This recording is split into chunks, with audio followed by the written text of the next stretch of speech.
because I'm going to feel sorry for, I'm going to sit at home, I'm going to feel sorry for myself, or I'm going to sit in my dorm and feel sorry for myself, and nothing's going to get accomplished. But if I put or reframe that and put it to a positive light, you take something out of it, right? You change your mindset, which is, real good on your coaches for addressing that. Because mental health, one of the big things, and that's out there today, but he also athlete psychology. I was reading a book by Greg Harden. Probably don't know that name, but he was a psychologist with the University of Michigan.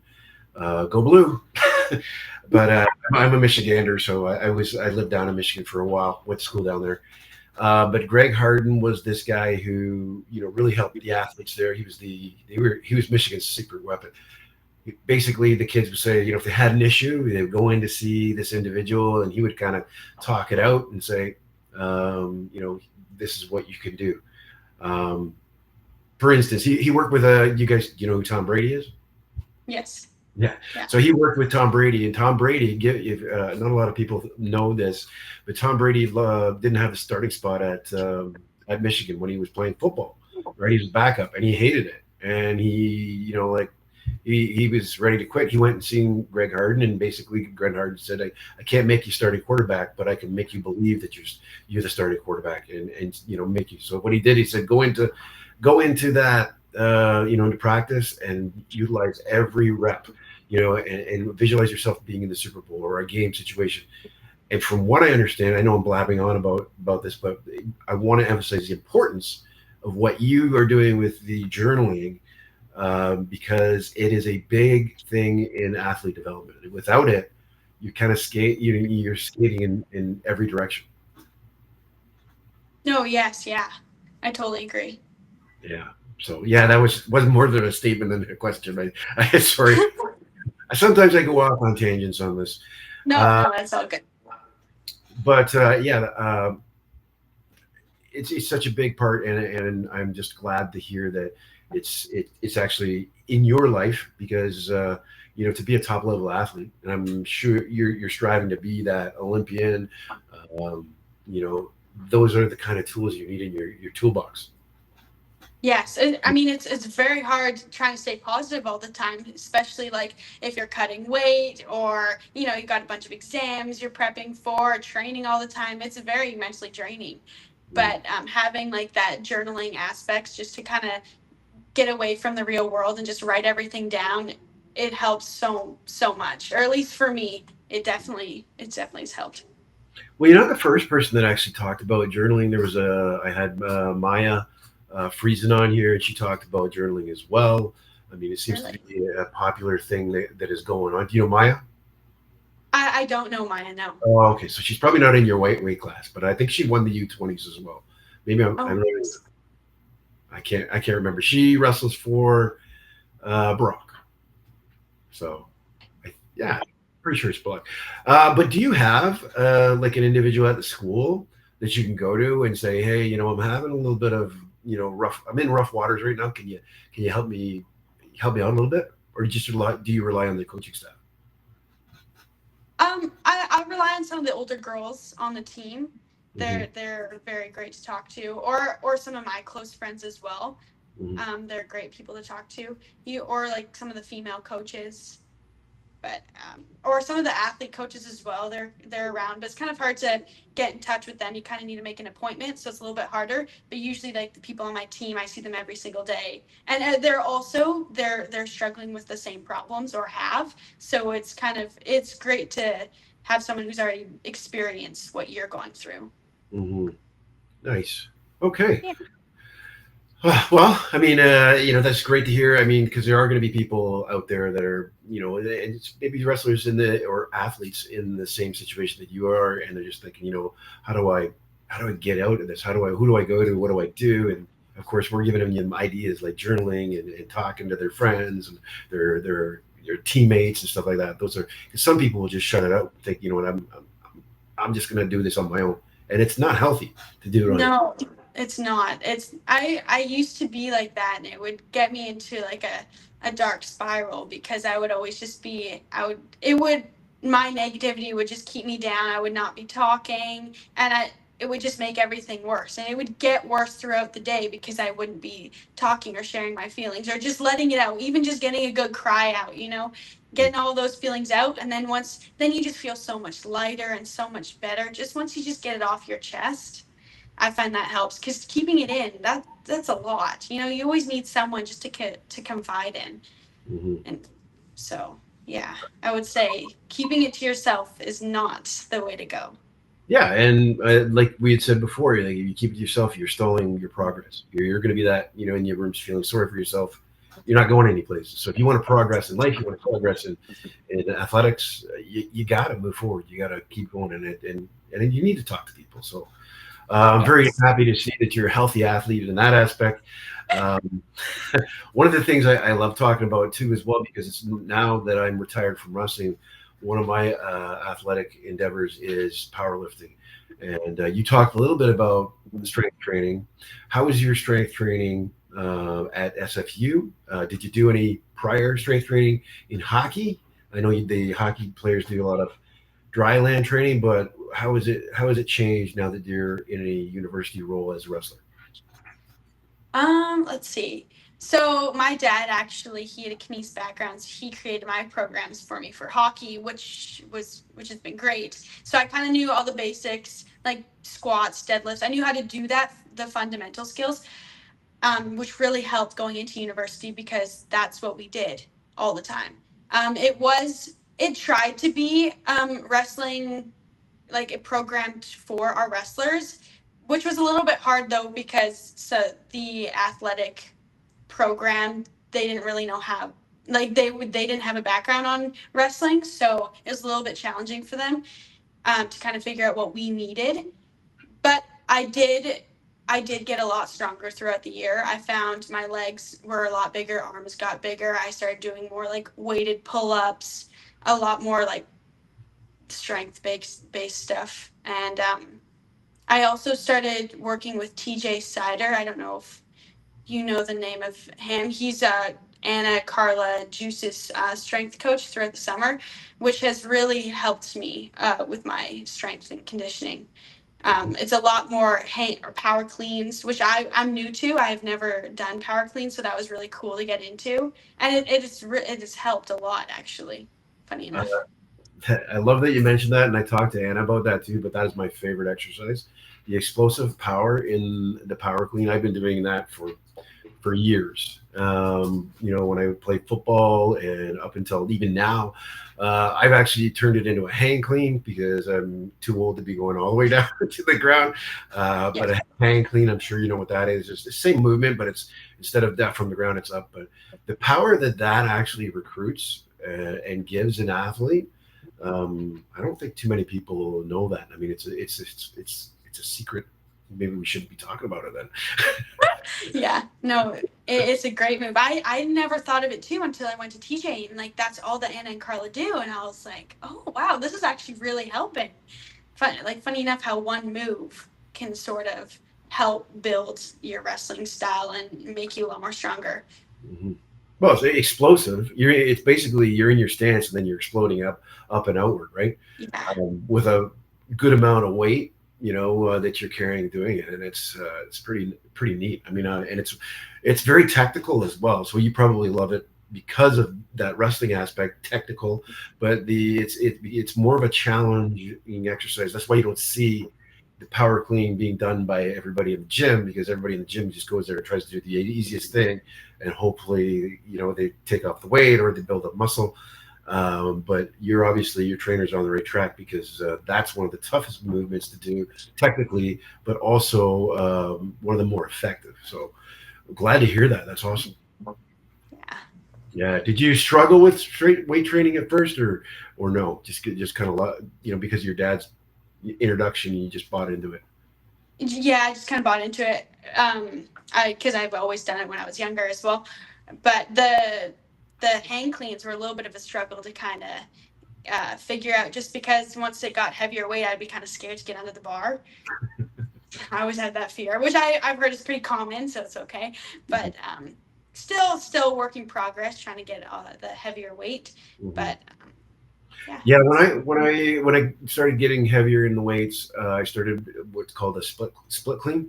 So my legs would split, like I was Right. kind of like almost like a lunge, um, Okay. Yeah. to get lower underneath. Because the heavier you go up, you only can move that weight so much, right? And Yes. you have to Yeah. get underneath that bar as well. So I mean, I found that because the split cream actually got me into it a little bit more. But then I went away from the split clean. I went back to the hang clean, and I might try the when I get through this post concussion syndrome, I might go back to the power cleans, right from the floor. So, but noisy too, right? I'm assuming you're It using, is. yeah, you're throwing it Yeah. down with No, the weight. that's yeah. That's the goal. Like Mhm. every time when you get it up, make sure to hear the bar and the weights, and then yeah, once you smack it down, then it's pretty Are you, loud. are you using the wraps as well? I'm not. No. Okay, good. I'm glad to hear that because I will tell you, I use wraps, and the problem with wraps is it weakens your grip, and in wrestling, you need your grip. You need So your grip. Yes. yeah. No, that's a good point because my strength and conditioning coach TJ, like anything, all of his dumbbells, they're larger handles, like Mhm. thicker grips, and also like pull up bar, chin up bar, it's also a wider grip. So, or I guess like a thicker grip, and Yeah. that helps a lot. They used to have those rubber, they're big, thick, like cylinders. You can put them around a bar. They're Yes. called I think fats. And you go in and you basically strengthen your grip in that aspect. But going back to what I said, everybody goes to the gym and they try to make things easier. That's why I have to wraps on because my grips, my hands aren't as strong as they used to be. So yeah, no, that's pretty exciting to hear that you're doing that. Your strength trainer's spot on with that. Love to hear that because a lot of I think more so back in the day, strength training was ignored. My dad, I told you a little bit about him. He told me when he was competing, he didn't strength train. He ignored it. It just wasn't something back in the 70s and the 60s that was the same. We've really developed, I think, since then. I mean, it's gotten technical too, where there's more movements that are developed for specific sports now too. Yes, I totally agree. Yeah. Cool. Awesome. Sorry, yeah, another blabba, or rant there, I guess. Again, No, that's but what else I wanted to talk about? We talked about your parents being involved. Did they, now that they've kind of gotten used to the sport, did they make it down to Peru? Did they watch you? Did they come out to your matches, or does somebody cover their eyes? When you're, My yeah. mom, she gets very stressed out. She doesn't like to watch them. But my dad came down to Peru with me, which was awesome. He was great. He recorded all the matches and then sent them to my mom. And when I won, I ran over to him and gave him a hug, and he was in tears, and he was super proud of me, which is an amazing feeling Mhm. to kind of get from your parents. So yeah. Yeah, that's pretty cool. Love hearing that because it's I mean, you accomplished something pretty big, something that not a lot of athletes are going to get to experience, and then your dad is with you there. At least one of your family members was there to share that experience, right? And celebrate it with you too. So I mean, it's pretty cool. Now, Yeah. um, your dad's involvement in wrestling is it just as a spectator, or does he cross the line and help you out even more? Um, I mean, he doesn't know too much about wrestling. He definitely does try. Like he's got a very like an athletic background, so he kind of gets the gist of it. Mhm. Um, Nothing like technical on how to teach me technique or anything like that. But like my weight training, he just set up actually like a climbing rope for me. Mhm. So he helped me with that, and then also some running and sprint work. He helps me do that as well. And then Mhm. also when we watch my matches, he'll kind of tell me, oh, you're kind of giving this move away, or when you step with this foot, that's how they're getting in on that shot, so that he kind of is getting like understanding it a bit better Mhm. just through the years Yeah. of watching me. So yeah. That's pretty cool. So he's actually starting to become a student of the game, Yes, exactly. and that's because he's got a kinesiology background. You said. Yes, he does. Yeah. Oh, okay. So, and we didn't get into what you were taking at school. Can we go into what you're taking? So, on top of your wrestling, so you are taxed with being an international wrestler, a collegiate wrestler as well. So, you're competing, nonstop. You're in the room, beating the tar out of anybody and everybody. But you're also hitting the books. I am. Yes, I'm in the health science program at SFU. Mhm. I originally wanted to be a radiologist. Now my direction is kind of all over the place. I do want to stay in the medical field, but I'm not too sure if I want to go into nursing, be a doctor. So right now I'm just kind of taking all of like the prerequisites and all of the courses you need to go to med school. And So how do you balance all of that with all the other things you got in your life?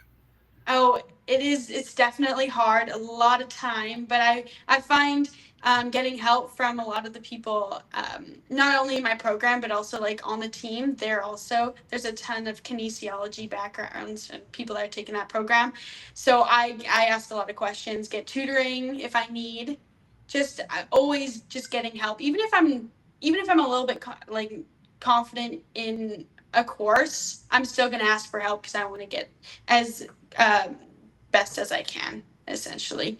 So if I'm not struggling, I'm still going to ask for help because, I mean, why not always get extra help, right? Well, that's that aggressive attitude coming through in the academics, right? Uh, so I mean, it's gonna, and that's gonna, the hard work, the effort. I preach this to our kids in our wrestling room. And I told you before, is I'm done with the university. I used to coach at York. I'm coaching young kids, but I preach about effort and attitude because effort and attitude will take you places. Without effort and attitude, you're not going to get places. You got a great attitude, you got excuse me, great effort. That's going to get you the gold medals. That's going to get you those things. Without those things, those two things, you're kind of screwing yourself. And the effort and attitude that you're putting into, your schooling sounds like it's going to get you places as well. Excuse me. Sorry. Um, yeah, that's awesome. I'm glad to hear that you're balancing things out because university is a struggle. I've It been there. is, yes. It is tough, especially when you're away from home. But you're saying that it's not too far, but I'm sure your parents are a phone call away or a Skype away, whatever it is. Uh, Exactly. Yeah. yeah. Um, is there anything in your training? Let's talk about adversity. Overcoming adversity. Is there anything that's ever put up a block in your training and saying, "Hey, I'm going to quit." It could be an injury. It could be anything. Has there been any point where you'd be like, you know what, this is too much? Or I need to take a break. Have you reached that before? And how did you handle it if you did? I would say my first year of wrestling was very tough. I was injured almost basically every week. I had something happen. Like I ended up getting cauliflower ear, and I had to get that drained multiple times. Had to get it stitched. I ended up stepping on glass. I had to get surgery for that. I had a couple concussions as well through wrestling. So that point, that whole year was such a struggle that I wanted to quit that first year because I was like, there's no way I can keep this up.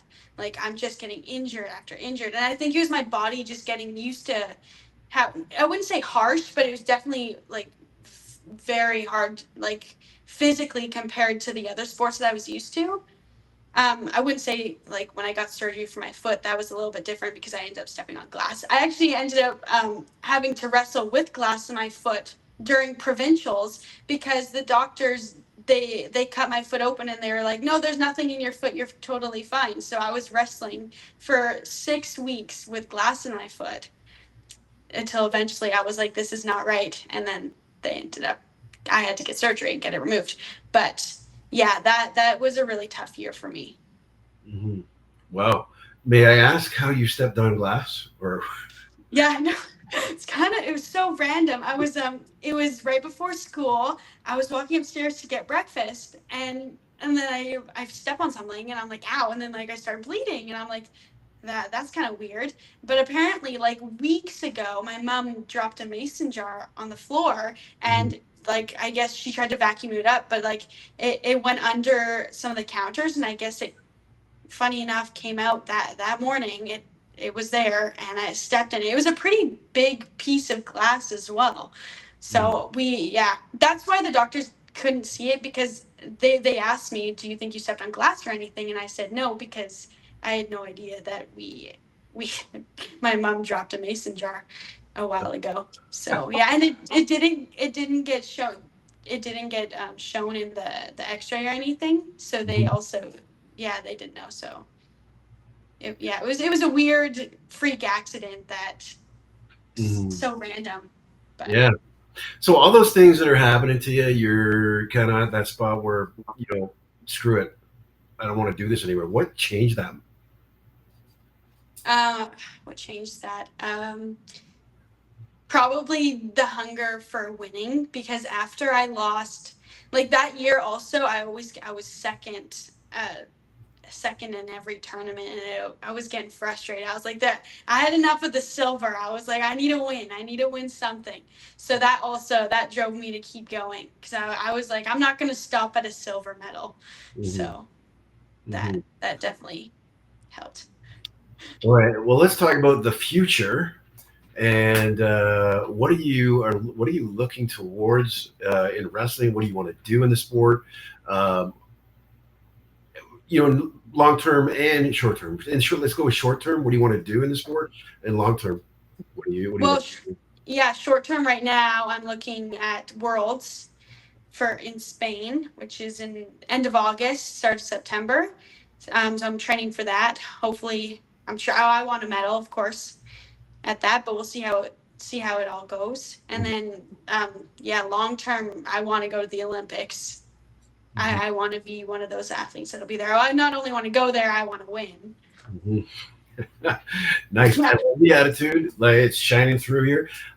Let's talk about the worlds because I know you have a GoFundMe page that is currently up, and you're looking for funds because for those of you that don't know the sport of wrestling, we're not well known. We're trying to get our sport more recognized. We can do that a couple ways through the podcast, promoting these young athletes like yourself.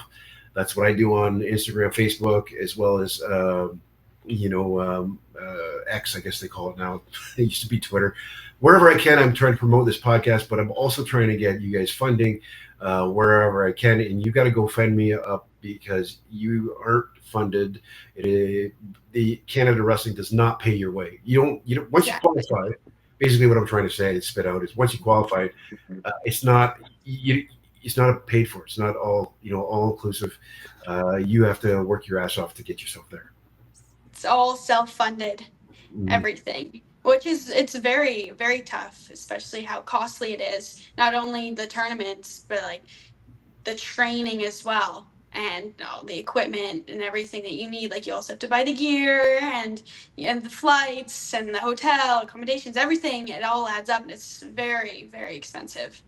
Which it's very hard, especially when you're going to school as well. And I'm trying to work part time as well to get some money. But yeah, I do have a GoFundMe page up on my Instagram, which has helped a lot. My community has been amazing. They've donated so much, which is I'm truly grateful for. So, folks, if you're listening, you need to get to Instagram, and we got us. What's your handle on Instagram? At Maddie Grof, so MADDYGROF. Hmm. It's in my bio. So, in the bio, click the bio. Yeah, it's the GoFundMe. Support the sport. She needs some funding to keep her going, to follow her dreams. Her dreams of going to the World Championships and competing, not just competing, but taking a medal there. She's got the attitude, a tenacious attitude. Looks like she's on part of. And sorry, it's in Spain. And when is it? At the end of August. When do you travel? I leave August 31st, and I wrestle September 4th. September 4th. So Yes. you're going to be you've got to get the funds for this. So we've got that going. Is there anything else that's going on to kind of help you out to get funding as well? No, I've been trying to reach out to companies for sponsorship. I actually work at Meridian Meats, which is it's a grocery store. I work in the meat department. I tried to get some funding from them, but it's pretty tricky just to Mhm. try and find that support. But Well, since we just mentioned Marty Meats, we need your support. yeah, We need some funding for this girl center to the World Championships, and if you know what, if you do that, you know what, we'll mention you a little more on the podcast here. there we Uh, go.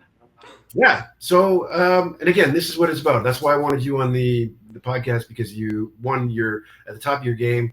You're going to represent Canada at the World Championships. You aspire to be an Olympian. I will tell you, funding has not been around for the sport of wrestling for ages. My dad suffered from that when he was wrestling, so I don't know what model we have in place, but it should change so that we are getting you guys more money. But with that, we need exposure with our sport. I can tell you, I watched the Olympic Games, and this is going to be my little bit of a rant, but I watched the Olympic Games and I watched Canadian broadcasting not paying so much attention as they usually do to Canadian athletes. I don't care if the athlete's not doing well. I think the athletes, even if they're not doing well, they should be shown on on TV because they're our product. And the more you expose those individuals out there, we know their story, we hear about them, and their sport gets exposure. We're going to get more money going in towards it, more attention. It's the squeaky wheel gets the oils, right? Exactly. You don't have to say anything to that because I don't want you getting in trouble. That's my rant. That's my rant, and I'll say it because nobody's going to give me trouble. And even if they do, hey, so what? I really don't care. This is my podcast. This is what it's about. It's about you guys. It's about getting you the help and the attention that you need. So I want to thank you for coming on the show and spending an hour with me. Appreciate your time. No, thank you so much for having me. It's been great.